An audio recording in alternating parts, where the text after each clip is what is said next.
จะ19ค่อยชาวปีค่อยลื่นเจ้าปีนึงเขาว่าอยู่เขาว่าผู้ใดปลูกมักทั่วมักแต่งเป็นเวลาเอาผัวได้ลูกดก เจ้าพระเจ้าเอาผัวเบิ่งไงลูก สวัสดี เป็นอย่างนี้นะ ตำมะครัว ตำมักทั่วภาษาบ้านเจ้าเอิ้นว่าจังได๋ ก็ฮะตอง ก็ฮะต้องบ่แม่นบ่บ้านเจ้าเอิ้นว่ามักสยาดบ่ บ่แม่ บ่แม่นทางพุ่นเด้น้องเฮ็ดหยังอันนั้นน่ะ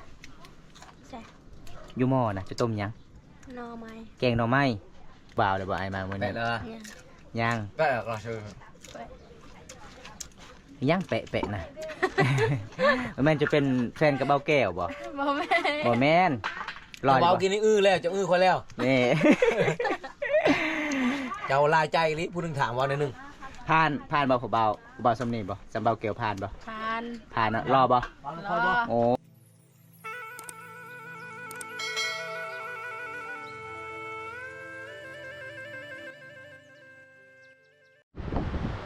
ก็สวัสดีทุกคนสบายดีบรรยากาศยามตอนเที่ยงๆนะทุกคนนะมื่อนี้มอมตากะไปเที่ยวบรรยากาศเลาะแกงอารมณ์คือเก่าทุกคนบรรยากาศมื่อนี้คือผู้สาวกันหลายๆคนเนี่ยเขาเจ้าก็มาเที่ยวจุดนี้ทุกคนมื่อนี้ก็โอ้สุดยอดหลายเลยพี่น้องผู้สาวมาหลายๆคนมาว่าจะเป็นหลายๆหมู่บ้านทุกคนเพราะว่ามื่อนี้กับมอมตากะสีมีเวลาว่างๆก็เลยไปเลาะไปชมวิวธรรมศาสตร์อยู่บ้านแกงอารมณ์พี่น้องจะได้มอมตากะสิพา FC นี่ครับชมด้วยกันนะทุกคน เพราะว่าช่วงนี้ก็คือไกลสิฮอดเดือน3ในเดือนพี่น้องมื้อนี้ก็คือมีหลายๆคนหลายๆสามหมู่บ้านเขาเจ้าก็มาเที่ยวได้ไปเที่ยวไปชมวิวบางคนก็ไปถ่ายรูปพี่น้องมื้อนี้สุดยอดหลายเลยพี่น้องเพราะว่าผมตะไปตอนแรกๆก็คือเขาเจ้าก็มาบ่ทันหลายเลยทุกคนหลายๆคนมาเที่ยวในเมืองนอกครับก็คือเป็นแกงอะลองพี่น้องอยู่ทางพุ่นก็จะเป็นสะพานไม้ไล่ความยาว270เมตรทุกคนเห็นบอกผู้สาวผู้บ่าวเขาเจ้าก็มาหลายๆคนพี่น้องเขาเจ้าก็ไปถ่ายรูปบางคนก็ไปชมวิวธรรมศาสตร์พี่น้องอยู่ทางพุ่นก็จะเป็นสะพานใหญ่พี่น้องสะพานใหญ่ก็ใกล้สิแล้วเด้อพี่น้องอีกประมาณอย่างเดือนนึงก็สิได้ไปแล้วเด้อทุกคน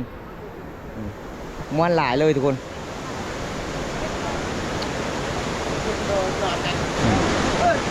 อันนี้ผู้สาวเขาเจ้าก็มาถ่ายรูปพี่น้องมีแต่คนงามๆเลยเด้อทุกคนเลยเอาผู้ใดกันนี่กล้องแล้วบัดนี้สุดยอดลาย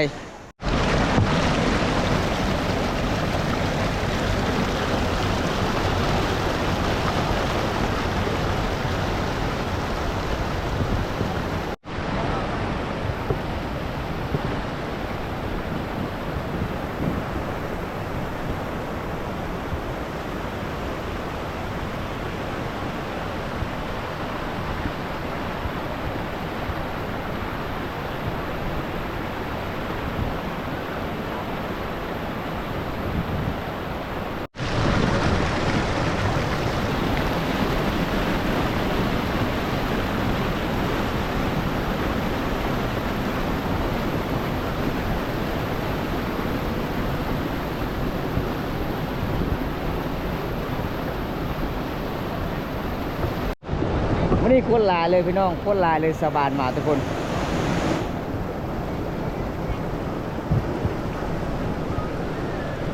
แกงอะลองเมืองนองเลยทุกคนแกงอะลองเมืองนองเป็นสวนเขตเซละนอง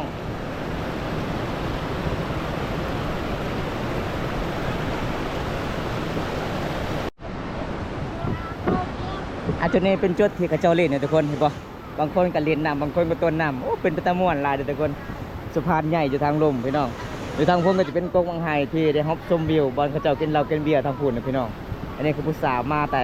บ้านอื่นพี่น้องเขาเจ้ากันไปเที่ยวอาบน้ำสุดยอดหลายเลยทุกคน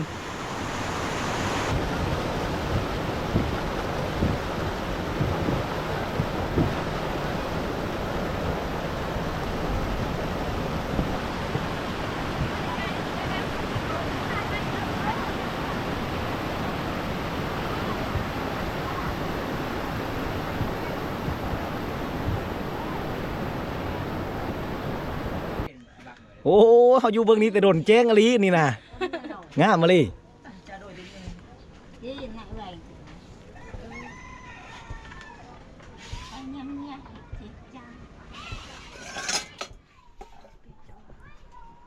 เจ้าคืองามเทล่ะ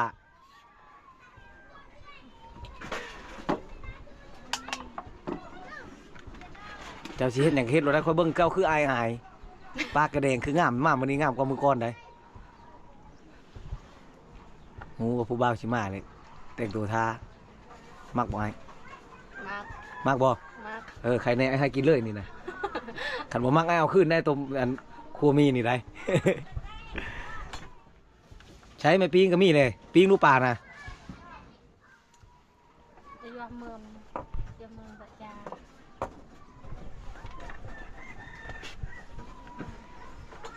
เจ้าเหล่าไม้ก่อนเจ้าชุก เจ้าเหล่าไม้มาแท่งปลานี่ เออ ฉันมันฮักได้จากปิ้งเนี่ยมันคาดพุดเลยไร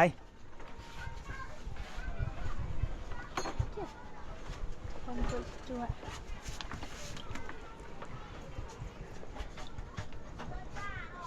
บ่ต้องอันนั้นมันก็ยะมีแต่เอาไม้ในแท่งหัน รู้จักบอกเขาบ้างน่ะ เฮ้ย แต่ต้นแต้น ตัวเอิญแปะดอกกี่ อังเลย อังเลยตามไม่เหรอไม่ได้เช่ ยังแต้น เออ บ้านมาก่อนเอากู แต่ว่าเจ้าต้องหานั่นได้ขวาวันน่ะเจ้าต้องหาไม้มาแท่งฉันจะเอาไม้ปิ้งนะปิ้งเลยฉันมันสิคาด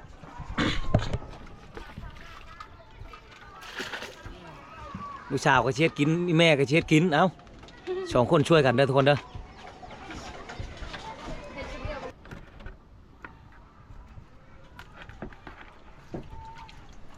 จักโต๊ะเจ้าได้ป่านะป่ายังเจ้าเว้ยนี่ กระทู ปลาโทอีเลยนี่กะปลาโทรศัพท์ปลาลังเค แบบชาวโกกว้าวอีเลยทุกคนใช่หลายๆเกินนะใช่มะทงนะ เจอเนี่ยเดินเข้าดับจ้า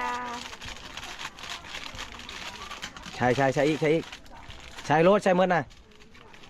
เอ้าบอกให้ใช่บ่ใช่อีก เฮ็ดเป็นงงๆแบบ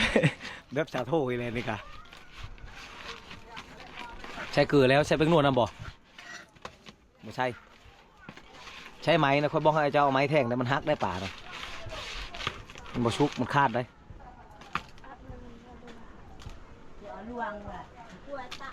อืม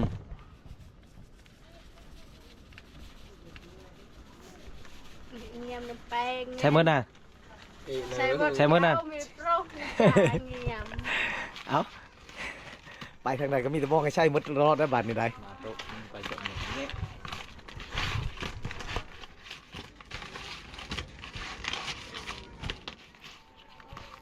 จักโตป่าเจ้านะนับบังดู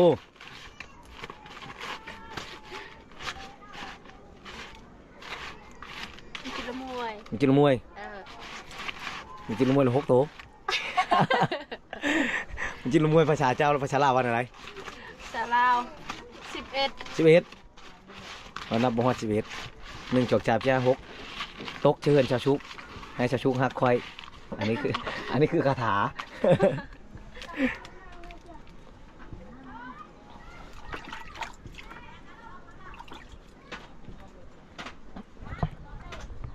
มามันเห็นชาวชุกแต่งตัวงามแม่เจ้าจะไปบุญบ่ชาวชุก คิดว่าเจ้าจะไปบุญช่วงเฮือเมืองเชียงปูนแม่นบ่มื้อนี้ได้บุญช่วงเฮือได้ไปบ่ไปน้ำไม้นะ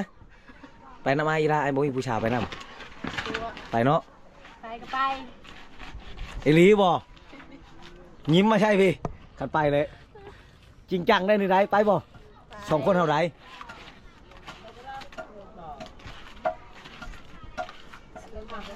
ขันไปน้ำไม้ในเจ้าเว้ารถเจ้าจากใดหยังไอ้บ่ชื่อให้เจ้าได้แต่ว่าเจ้าชื่อเองได้ โอ้คือสิแช่ปลานะใช้เราไหมเว้ยเจ้านะมาเสียบแช่ปลานะเฮ้ยเอาก็แทงไว้แทงไม้ไว้หน่อย ยังทันได้แล้ว เชื่อไหมใช่ฮันนะเจ้าเงินนี่ อุ้ย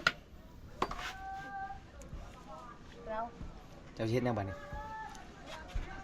เราแฮนไปจากเรา เจ้าเช็ดตำมักทั่วแล้วกรอบมังหุง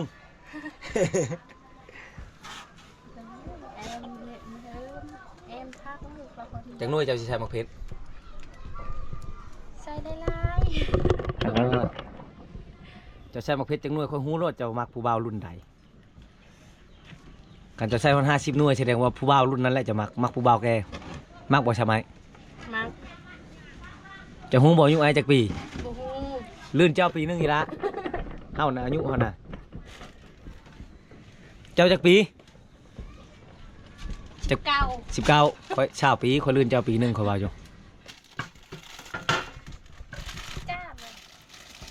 เอายังบ่ทันได้ต่ำเจ้าว่าสิต่ำให้ค่อยกิน จ้าเกิน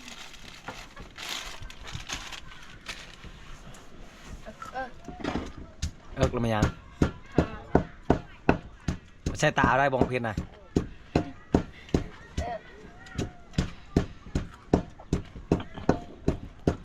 ผู้เล็บเจ้าก็งามเนาะเต็มเล็บเต็มอย่างนี้มามื้อนี้ว่าต่างกันเลยได้ชาวชุกเลยแม่นเจ้าสิเอาผัวแล้วบ่ ยัง เว้าข้างแน่ได ยัง เบิ่งในมือเจ้านี่เบิ่งในมือคนนี้เจ้าว่าค่อยถือหยังนี่กองช่องหน่วยบ่ได้กองพาดใช้ได้นี่ได คู่ว่าตลอด แฮดบอสเดียว จังหน่วยเจ้าใส่ หลาย เพชรลายก็บ่ได้มีบ่ประแดกใช่ บ่มี มีประแดกตามหมกทั่วต้องมีประแดกใช่นะเบิ่งกันนะคอยเบิ่งก่อนนั่นเด้อทุกคนจนบ่เห็นมันมืด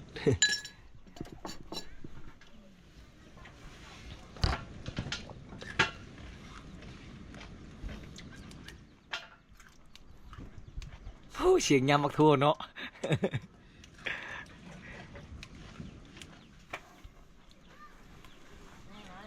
ผมจะกระโชกใช้ยืดมาไม่ๆเนาะชาวชุกพักแน่คอยเว้านะผมเจ้าก็เล็บเจ้าโชกชัยเฮ็ดมาพร้อมกัน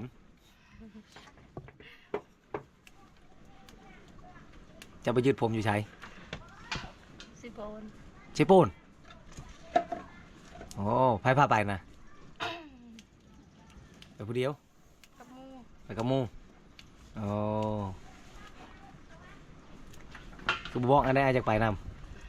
ำจักก็ไปเฮ็ดอยู่ใน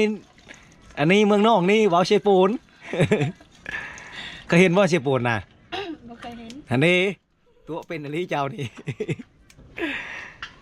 เจ้าคือบอกว่าไปเฮ็ดอยู่กรุงเทพพุ่น ตะไว้ละมาเจ้า เป็นหยังตำโชว์ชิไข่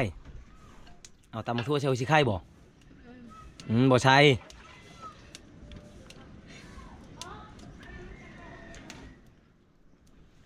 อยากลองบ่ก่อนตำมาทั่วชุด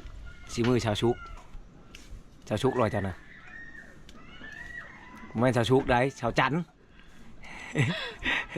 ชุกชาวทิศคอยอยู่จันทร์ข้านพุทธพหัส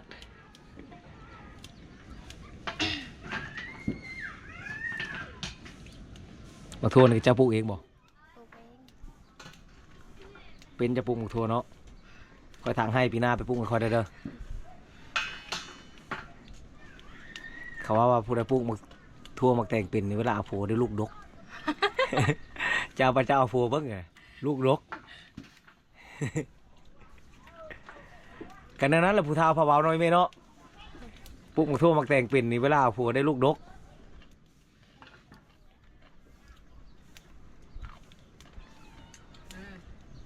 เอาตำหมกทั่วเชียวชิไข่เด้อบัดนี้เด้อชุดไหมชุดชาวชุกบ้านคูชีเขาลืมชื่อบ้านว่ากินนี่ตอนเปิดคลิปนะ สบายดี สวัสดี เป็นหยังนี่นะ ตำมะทัว ตำมักทั่ว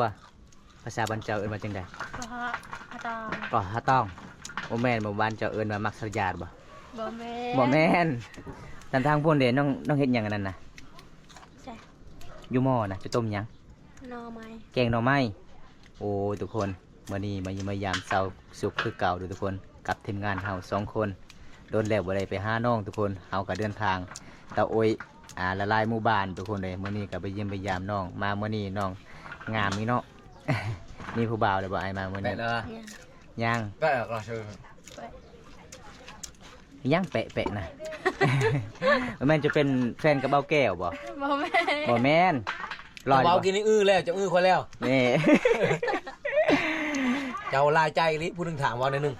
ผ่านบ่ผู้เบาผู้เบาสำนีบ่สำเบาเกี่ยวผ่านบ่ ผ่าน ผ่านเนาะรอบ่ รอ โอ้ เรายัง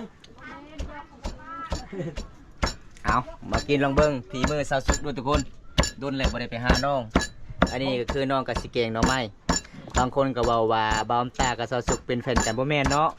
เป็นพี่เป็นน้องกันเด้อ FC ทุกคนอย่าดราม่าบาวตาหลายเลย ก็คือตอนนี้สาวสุกเว้าว่าเป็นแฟนกับเบาแก้วบ่ ถ้าทุกคันให้เลือกควายกับเบาตาเจ้าสิเลือกไผ บ่ฮู้ เว้าข้างในไปเบิ่งมื้อนี้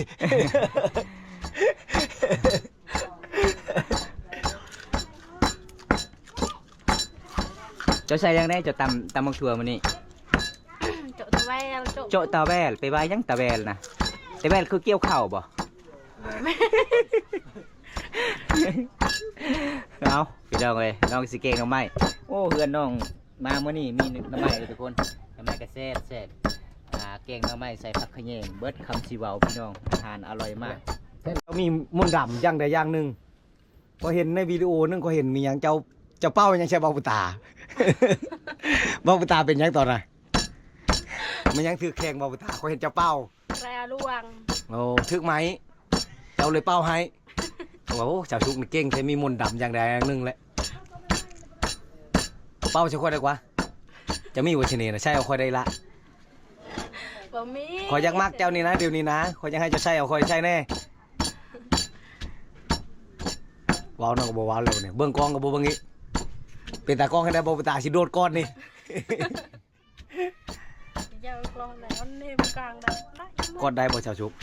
ฮะ กอดได้บ่ ได้ ขอยจะกอดเจ้าอยู่ใช้บ่อนเจ้าลมผู้บ่าวมาเล่นนะอยู่ใช้บ่อนเจ้าลมผู้บ่าวมาเล่นนะ อยู่ห้อง ใช้ห้องใดนั่นบ่โอ้บ่อนพากลางปิดไว้นะพูดเด้อทุกคนเด้อบ่อนพามานพูดเด้อวันนั้นน่ะคันคือผู้บ่าวมาลมต้องเข้าห้องหั่นเจ้านอนอยู่หั่นแมันบ่มื้อแรงเขาสิอยู่เจ้ามื้อก่อนเด้อบ่าวบุญตาเด้อเขาสิอยู่เด้อได้บ่ค่อยจะอยู่ฮอนมื้อแรงกะได้เนาะเว้าแท้บ่นี่บ่จริงจังได้นี่ได้ เขาแท้ โยย่านชักกระเบือดิ สบายดีไหมเท่าเฮ็ดยังไงนี่นะน่ะมันยังนะ นั่นนักปลองอากาศมาคู่ โอ้สปริงป่าบ่ กาปลา อากาป่าปิงป่าโอ้ยอีเมเพิ่นปิงป่าส่งลูกสาวกับสิตำบางตัวทุกคนมื้อนี้ทีมงานเฮามาเยี่ยมมายาม ปิงพาดไปรถ มาสองคนกับเบาแก้วเวลาคือตัวพี่น้องไงเพราะว่าเฮาดนแล้วบ่ได้ไปห้าไปเยี่ยมไปยามแล้วก็มีครัวจานมาเล่นน้ำมื้อนี้พี่น้อง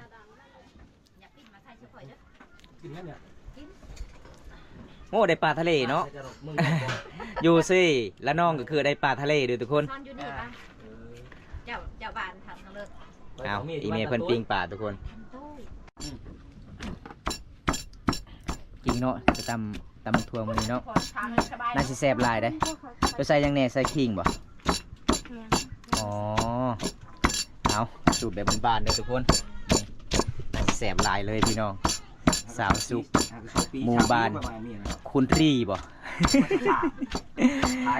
บ้านคุณสีเมืองนนท์ทุกคนสาวสวยบ้านป่าสาวลาวเขามังกรหมู่บ้านนี้พี่น้องสวยแบบธรรมชาติงามแบบบ้าน เอาเลยอยากเป็นนะใคร ใหญ่ลี ๆป้ามีหยังนี่สาวสุก มดตังอะไรน่ะมดทะลุ กึ่งภาษาลาวไปว่าจังได๋ เนี่ยคุณเบิ่งนั้นขอเบิ่งนะโอ้ตัง มาเครือเมื่อนี้จะใช้จักหน่วย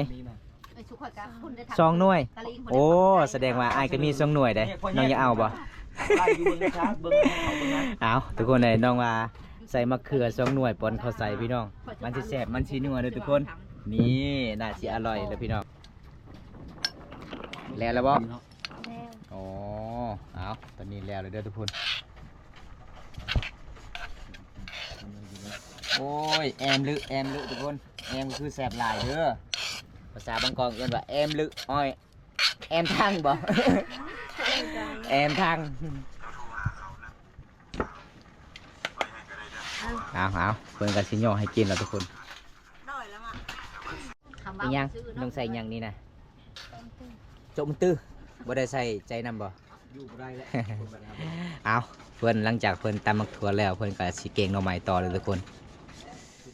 เก่งหน่อไม้ก็เก่งๆเด้อพี่น้องถ้าบ่ได้อยากกินฝีมือซาวซุกก็มาได้เด้อ ผมเป็นเพื่อนทางเพชรนะ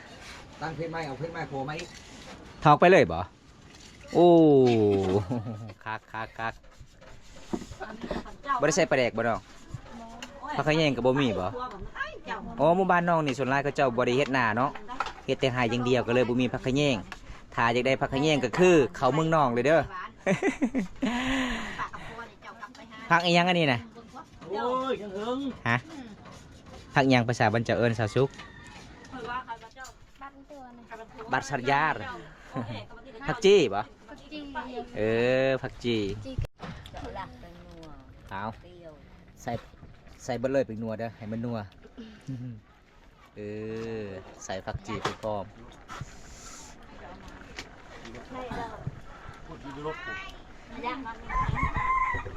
ปลายรั่วบาง อันนั้นอะไรจะไหนเด่นอะไรอัน อะไรเบิดเลยตี้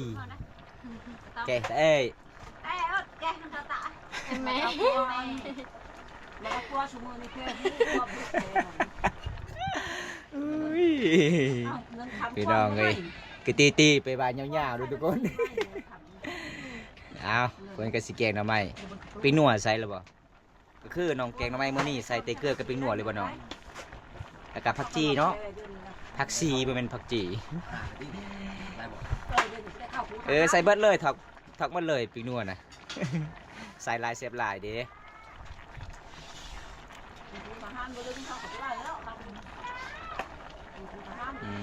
ลนเข้าไปเอาทุกคนเลย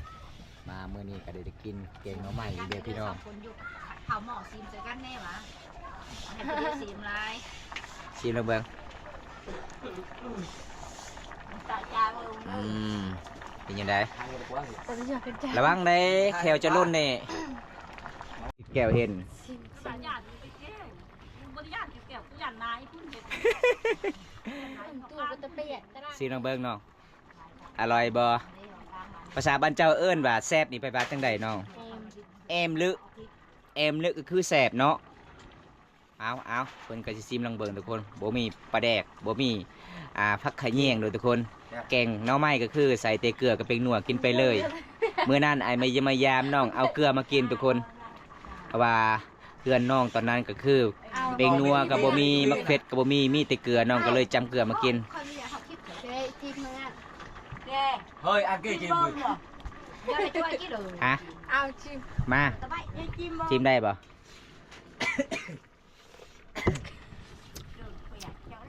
แซ่บแล้วโอ้ยแซ่บ เตียบอลเตียแปง เอ็มลึก มาบอกจะใช้มือทงมันคือนะ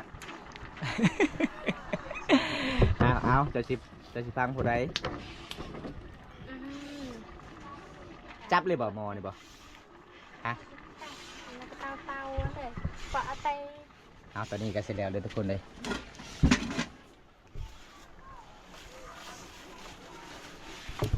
โอ้ยใหญ่ลองอะไร โอ้เห็ดตีเด้อโอ้มีของดีเด้อทุกคนสาวซุกกับแม่นเรื่องธรรมดาเลยพี่น้อง ตา มีบนด รั่วด ำเอาหลังจากน้องแกงหน่อไม้แล้วน้องกับสิปิงป่าทุกคนส่วนลายเขียชนบทชุมเผาบรูมังกรนี่ส่วนลายกระเจ้าก็บริใส่ฐานได้เอาไม้หรือว่าพื้นกระเจ้าเอามาแต่ปลาแต่ดงพี่น้องตัดแล้วก็ตักให้มันแห้งหลังจากนั้นก็คือฟ้าฟืนดังไผ่พี่น้องวิถีชีวิตของสาวบ้านทุกคน ปั๊บทันแล้ว เปิดกระสิปิง จึง ป่า นำฮะไปถ่ายคุณน่ะนึกทีวงเบิ้ลระยะเลยหลุดทีโอ้ยตาจานเลย เอาน้ำเจดใจเลยเอา ไปอยู่คุณเขาเป็นมันอยู่คุณตู้ อยู่ประตูกับเมียอยู่บนแน่แต่ ไม่ได้ห่อนบ่สาวซุกเจ้าไม่ได้ห่อนบ่ ช้อน ห่อนกดเอาเนาะข้าวบ่ฮักก็อยู่เพื่อนได้ ยัง ย่าง ไล่อัศพรในเมืองน้องนะ เพิ่นกระสิปิงป่าเด้อทุกคนลองเห็นเวียกหลายเลยมื้อนี้เมื่อยเนาะหากนมาแต่หาหน้าใหม่บ่อ๋อหาอาหารใหม่ก็คือน้องแกงน้องใหม่ตำมักทั่วให้แขกกินทุกคนแล้วก็มาปิ้งป่าอีกเอามาทุกคน กินข้าวน้ำกันพี่น้องเวลาเขต เอาไม่ ช เติม นบทขึ้นศาลเขาต้องกินอันนี้พี่น้องเป็นตามประเพณีทุกคนเขาต้องจำอันนี้เลยเห็นบอก นั่นไม่จัด มาสาวซุกFC กินข้าวกินน้ำนี่เด้อน้อง กินข้าวนำกันเด้อทุกคน อาหารยัง ปิ้งแมว อาหารยังน้อง กินจะบังกินหน่อไม้ หน่อไม้ภาษาบ้านเจ้าเด้ อะบัง จ่าบัง จ่าบังคือหน่อไม้เด้อทุกคนมาพี่น้องมาเอาหลังจากเพิ่นย่อเขาแล้วมันเป็นตามประเพณีที่2ของ14เลยทุกคนเวลาแขกขึ้นเงินขึ้นศาลต้องแบบนี้พี่น้องสาวลาวเขตชนบททุกคนเลยเป็นยังไงมื้อนี้เนาะสาวสุกแขกก็บ่ได้กินข้าวแล้วเฮือนเจ้าเนาะมันเป็นตามประเพณีบ่ใครบ่ย่อก็บ่ได้บ่น้องอ๋อเพราะว่าเฮาก็มาจำบอกซื่อๆพี่น้องจำบอกพี่เจ้าป่าเจ้าเขาให้คุ้มครองมาเยี่ยมมายามก็ขอเป็นพี่น้องกันฮักแพงกันตลอดไปทางใดก็ขอให้ปลอดภัยเนาะเอาสาวสุกก็เอาไว้แล้วทุกคนนี่ล่ะบ้านเฮาทุกคนใจดีหลายๆคนเลยพี่น้องขณะเฮือนศาลบ้านซองน้องประมาณชั่วนี้น้องก็ใจดีเลยทางนี้มีแต่เวลาเฮาขึ้นศาลเขตชนบทนี่แขกกินก่อนเจ้าภาพเพื่อนกินตำลังมันเป็นตามประเพณีเด้อทุกคนหลังจากย่อพอข้าวให้เค้กกินแล้วคือน้องล่างเลยบ่ล่างก็คือบริใช้สไลด์อ๋อล่างบริใช้สไลด์ใส่แต่ขี้ไก่เนาะมาล่างเนาะ เอาทุกคนเลยบางคนก็ด่ามาเฮาว่าไปย่างเนาะทีมงานยูทูบเบอร์บางคนก็หลายๆคนไปกินข้าวเขียชนบทครอบครัวที่ยากจนบ่แม่นแต่คนมันเป็นตามประเพณีเลยทุกคนเฮาบ่ได้กินพี่น้องเฮาก็มาจำบอกซื่อๆมาพายบอกซื่อๆคำบ่พายคำบ่จำเฮาขึ้นเฮือนขึ้นศาลก็บ่ได้ทุกคนบางคนก็FC หลายๆคนเคยมาลาวเคยมาเขียชนบทเขาเจ้าก็เข้าใจอยู่พี่น้องประเพณีชนบทบ้านเฮาทุกคนก็คือไอเซฟจากจังหวัดอุดรเพิ่นก็เคยมาลาวเพิ่นเข้าใจอยู่เกี่ยวกับประเพณีทุกคนกำบ่กินกับบ่ได้พี่น้องต้องมาจำทุกคนเลยความฮักแพงกัน จ้า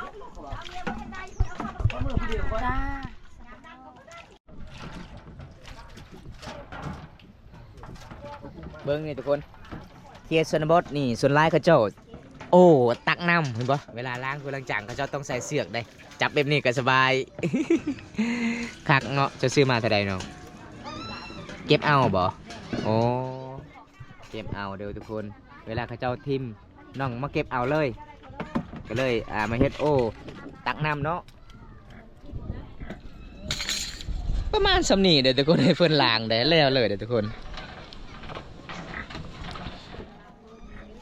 อันนี้จะเป็นบานน้องเด้อพี่น้อง